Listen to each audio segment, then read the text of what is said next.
Party سے نکلنا کون مٹھائی کھانا بسم اللہ فرمائیے. کپل صاحب کافی ٹائم سے نیشنل کانفرنس میں رہے ہیں, اتنی مدت کے بعد ایک منٹ ابھی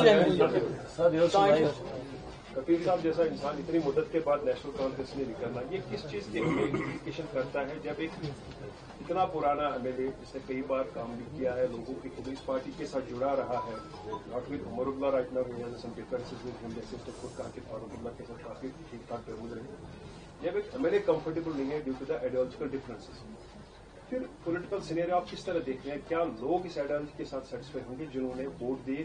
دوسرا, جو آپ نے خود بات کہی کہ 6 سال ہو جائیں گے ایپلیکیشن آف آرٹیکل 370 کو, اس کے بعد یہ کہا گیا تھا everything will be normal, development, changes and peace process. نتیجہ سامنے ہے, پہلگام, آپریشن مہادیو, کل سے جو کولگام ابھی چل رہا ہے, کتنے مارے گئے خیال میں میرے خیال میں کفیل صاحب نے خود جواب دیا کہ یہ اس وقت پارٹی میں نہیں تھے کئی مہینوں سے, پر میں سمجھتی ہوں کہ جو پورے جموں کشمیر میں جو نیشنل کانفرنس کے ساتھ جس وجہ سے لوگ جڑے ہوئے تھے, جو ایک آئیڈیالوجی لگتی تھی کہ ان کی کوئی نہ کوئی یہ پرو جموں کشمیر ہے, یہ ایک وقت میں لگتا تھا, تو مجھے لگتا ہے کہیں نہ کہیں لوگوں کو سمجھ آ گئی ہے کہ یہ پرو جموں کشمیر نہیں ہے, پرو پاور ہے. مطلب 1947 سے لے کے 53 کو دیکھ لیجئے, پھر 1975 کو دیکھ لیجئے, اکارڈ کو دیکھ لیجئے, 87 کے الیکشن میں ریگنگ کو دیکھ لیجئے, تو کہیں نہ کہیں مجھے لگتا ہے کہ ان کی جو آئیڈیالوجی چلی تھی وہ کہیں نہ کہیں پاور آئیڈیالوجی بن گئی. اور آج اس معاملے میں جو پی ڈی پی کا ایک کانسٹنٹ رہا ہے, چاہے ہم پاور میں تھے, چاہے کانگریس کے ساتھ تھی, چاہے بی جے پی کے ساتھ تھے, چاہے اکیلے تھے اپوزیشن میں, تو ہم نے کبھی اپنا آئیڈیالوجی نہیں بدلی. ہم نے کبھی یہ نہیں بدلا کہ ہماری پارٹی جو ہے جموں کشمیر کے مسئلے کے حل کے حوالے سے کام کرنا چاہتی ہے, جموں کشمیر کو اس خون خرابے سے نکالنا چاہتی ہے, مشکلات سے نکالنا چاہتی ہے. ہم کہیں سرکار میں رہ کے ایک بات اور سرکار سے باہر دوسری بات نہیں کرتے. جب میں نے بی جے پی کے ساتھ سرکار بنائی تب بھی مسئلے کشمیر کے حل کی بات کی, تب بھی دلی سے ڈیلیگیشن لایا, تب بھی لیٹر لکھا حریت والوں کو بات چیت کرو, سیز فائر کروایا, نوجوانوں کی ایف آئی آر واپس لی. یعنی کہ ہماری جو ہیلنگ ٹچ پالیسی ہے وہ کبھی نہیں بدلتی ہے, چاہے ہم اپوزیشن میں ہیں یا سرکار میں.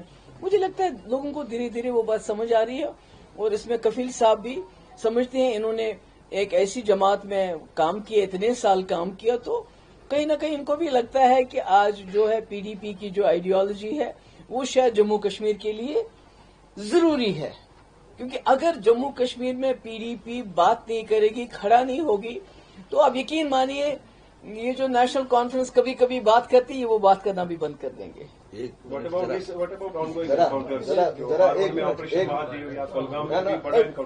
منٹ کچھ بات میری ایک عرض سنیے. آپ میڈم نے کہا کہ یہ اقتدار کی وہ شاید حوث ہے, پارٹی تھی, میں اپنی ذات کی بات نہیں کرتا ہوں, حقیقت میں وہی بات ہے. نیشنل کانفرنس, آپ ڈفرینس کی بات کرتے ہیں, نیشنل کانفرنس جو کبھی کشمیر میں اٹانوی کی بات کرتی تھی, نیشنل کانفرنس نے 96 میں اس بیس پہ الیکشن لڑا تھا. ہم خود یہ چیز لے کے آگے نکلے تھے اٹانوی کی بنیاد پہ. گرتے گرتے ہم وہاں پہ پہنچے ہیں جہاں پہ آج نیشنل کانفرنس یو ٹی کی چیف منسٹر ہے. آپ ہمارے زوال کا اندازہ لگا لیجئے, آپ دیکھیے کہ ہم کتنی پرواز سے نیچے آئے ہیں. ہم ایک یونین ٹیریٹری کی چیف منسٹرشپ کو ہم نے قبول کیا, ہم نے گلا اپنا آگے کیا اور اس میں ہار ڈالا. اس سے بڑے زوال کی علامت اور اس سے بڑے یعنی اس بات کی علامت کہ بھائی دھوکہ دہی کی علامت اور کیا ہو سکتی ہے. ابھی تک ہم نے ایک کام, بہت بڑا کام اس قوم کے لیے کیا ہے یو ٹی کا چیف منسٹر بن کے. وہ یہ کیا پہلا بڑا کام جو لوگوں کو شکریہ ادا کرنا چاہیے ہمارا, وہ یہ ہے کہ آتے ہی ہم نے سب سے پہلے گاڑیاں خریدی. ہر ایم ایل اے کو کیا ملے؟ گاڑیاں ہو جائیں.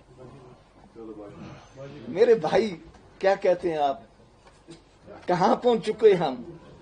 98 سے یہ سفر جو ہے 25 سال کا بیچ میں گیپ ہے، 25 سال میں ہم کتنا گرے ہیں، آپ کا جو دوسرا کہاں پہنچے ہیں؟ افضل صاحب، جو دوسرا سوال آپ کا ہے کہ انکاؤنٹر پہلے بھی ہوتے تھے، اب بھی ہو رہے ہیں اور آگے بھی ہوں گے، مگر انکاؤنٹر سے بڑی اتنی جنگ ہوگی ہماری، جنگ کے بعد پھر سیز فائر کرنا پڑا.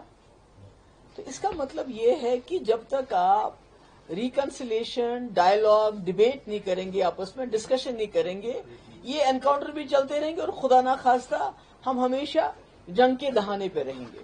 اس لیے dialogue and reconciliation is the only way forward. لیکن پارلیمنٹ میں کہتے ہیں ڈائلاگ ہے لیکن اب وہ ہوگا صرف پی او کے پر. وہ تو ہم نے دیکھ لیا.